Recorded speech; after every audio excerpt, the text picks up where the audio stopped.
I am here on the main campus of Webster University. Webster has about 15 campuses around the world, but this photographer is in St. Louis, Missouri, in the Midwest United States, showing his work in an amazing exhibit.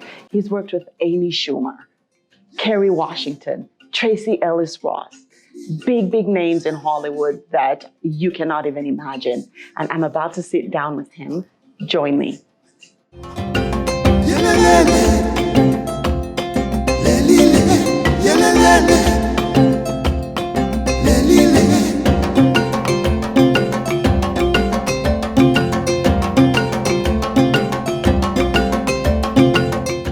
Hello, welcome back to Just Scylla. I am so excited today because I have a really remarkable man that I'm interviewing. He is a photographer to the stars. He is so brilliant in his work, and you get to see it. He's here in St. Louis, where I live, at Webster University. He has a showing today, but we thought we should grab him and have a great conversation about his amazing work. So I am thrilled to introduce you to Maarten de Boer. Hi. Thank you for being here. First of all, I have to get over your height. I mean, I am 5'9.5", and I wear heels, and I'm almost 6 foot. But standing next to you, I feel so little. I'm a tall guy. Yeah. And it's something that people talk to you about all the time. You've heard it a million times, I'm sure. Probably, yeah. It gets pointed out quite often. One thing I know about men like you who are very accomplished are not used to saying, yes, I've done that and I've done that. It's just, it doesn't feel comfortable. Sure. But you have done some incredible work. Thank you. I mean, you have Idris Elba, Amy Schumer, Priyanka Chopra, Sure. Morgan Freeman. Did he freak you out? I mean, that voice is such a legendary voice. No, and not only did the Morgan Freeman one, the first time I met him too, like he pointed out, as you did it earlier, that I was a big guy. And then he asked me how much I weighed. And I joked and I said, why don't you guess? And so he wrapped his arms around me and tried to pick me up and then guess my weight. It's very funny. Yeah. So you've had some incredible people in your studio. Yeah, I've been very fortunate over the course of the last few years. I've shot a lot of working actors. But how does that happen? You know, if you have a photographer who's watching this, you know, it just sounds so effortless. It just happened, you know, and we all know that's not how it happens. How did you end up in the middle of Hollywood, in a room with all these amazing people who I'm sure you've come to realize are normal people like everybody else? And now it's just your everyday life. Right. But we're looking at it from the outside, and it's really incredible. How did you make the transition? And it is incredible to me as well to have the opportunity to shoot so many people that are celebrities or familiar to other people, right? But ultimately, I mean, actors are just people. They're just more recognizable than others. And it's never really freaked me out. It doesn't. I approach every job and every photo session as if I'm just shooting any other person. And I think that helps, right? Because I'm sure that's how they also like to be treated as well, because they are people. To be able to capture Forrest Whitaker's emotions on his face, you just look at his picture and you feel the humanness, which is really hard because he has the same look all the time, but somehow you have his essence captured.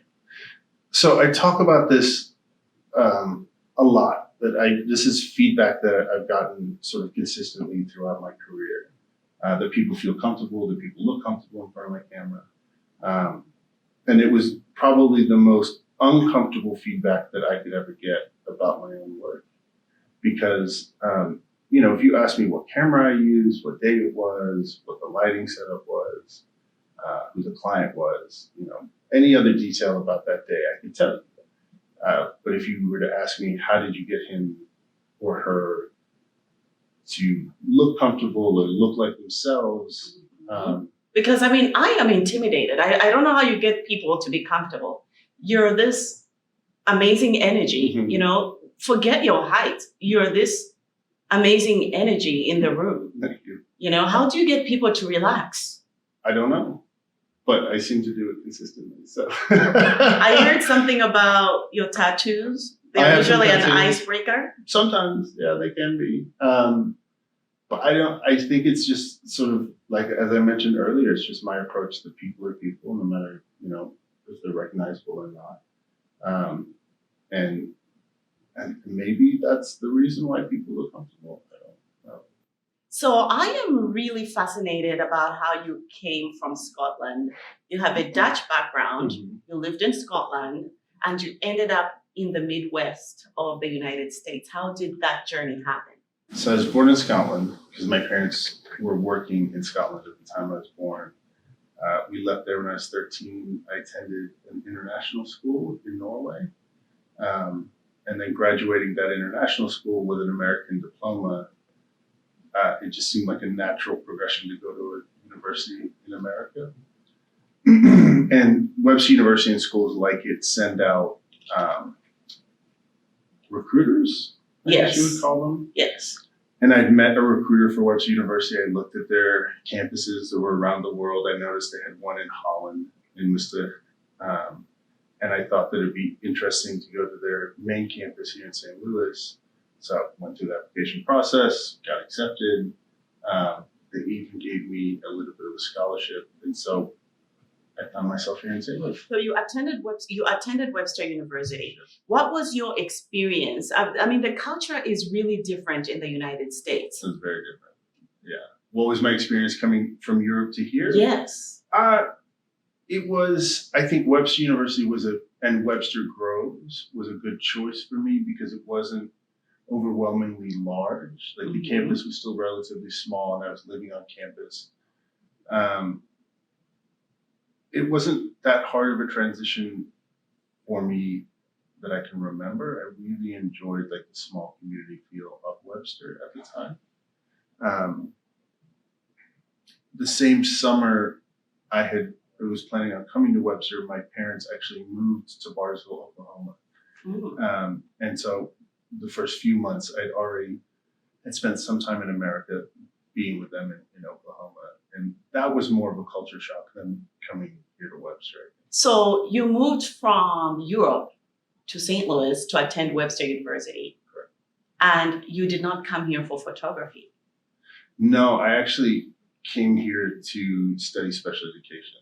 And that's part of the School of Education here at Webster, which I eventually even graduated with a special education degree. It wasn't until nearing sort of the end of being here at Webster that I realized that I love photography. And I think not being in America and then coming to America, I had a very limited idea of what photography was. I thought it was mostly photojournalism. And it wasn't until I had lived here for a few years that I realized that there was so much more to photography than just photojournalism. There was advertising, there was entertainment. And so I decided to not waste the years I'd spent studying, finish out my degree, and then sort of pursue photography outside of school. What really fascinates me about your story is the fact that, you know, there's a reason that you wanted to go into special ed. Sure. You have dyslexia, and you have remarkably found your biggest passion in your career that is more of a creative thing, a creative, it's gone beyond your wildest dreams, I'm sure. That led you into special ed. What was that experience? What led you? How did you get from changing that mindset of wanting to help other people to doing it behind the camera? Well, I think if you were to look at the entertainment industry, I think you would find a disproportionate amount of people who have things like dyslexia, right? I think it's not uncommon that if your weakness is in reading or words, that you gravitate towards a visual field or something a little more creative. Mm. And I think that's exactly what happened to me, is that not only did I find a passion in photography, but it played to my strengths rather than my weaknesses. And it was natural to pursue that over something else. Were you having challenges with your first choice?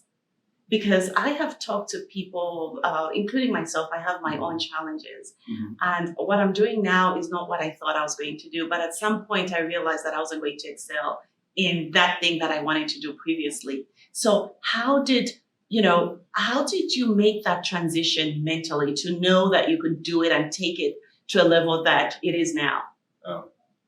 Sometimes I still struggle whether or not I can do it. I don't know. I think I never thought that I couldn't be a teacher. Mm-hmm. That's what you're asking. I had confidence that I could do either. I couldn't do both. So I had to make a choice after graduating which one I would pursue first, and I decided to pursue photography first. I think the reason I went into special education is partly because having been diagnosed with dyslexia. And, I think you sort of pursue, when you're young, you pursue the things that you know. My father was an engineer. My mother was, a stay-at-home mom. And I knew teachers. I really didn't know any fields outside of that. So looking at what I could be when I grow up, I knew I was never going to be an engineer. I wasn't going to be a stay-at-home mom. And so I just sort of thought, maybe teaching is the route I should take. And I think that's what led me here, led me to that program. And then ultimately allowed me to take a couple photo classes while at school here and then pursue photography afterwards. How did you make the transition? So did you move to LA right out of college? What was that journey like? It's long. Yeah. So after school here, I moved to Boca Raton, Florida. And I had my first real job there, thinking I should get a job, plan out what I want to do next. That lasted about 8 months. Then I moved to Houston, Texas, where I started working in a camera store and then assisting other photographers. That landed me a full-time position with a photographer. And then eventually I moved out to LA to be an assistant, to work in the field, and, long road of learning on set and like real life experiences, and then trying to carve away at, trying to find my own work. Who was your first celebrity that I ever shot? Yes. I know I should probably know the answer to that. It's a good thing when you don't, because, oh my God, looking at your body of work, you have everybody that anybody would want to see.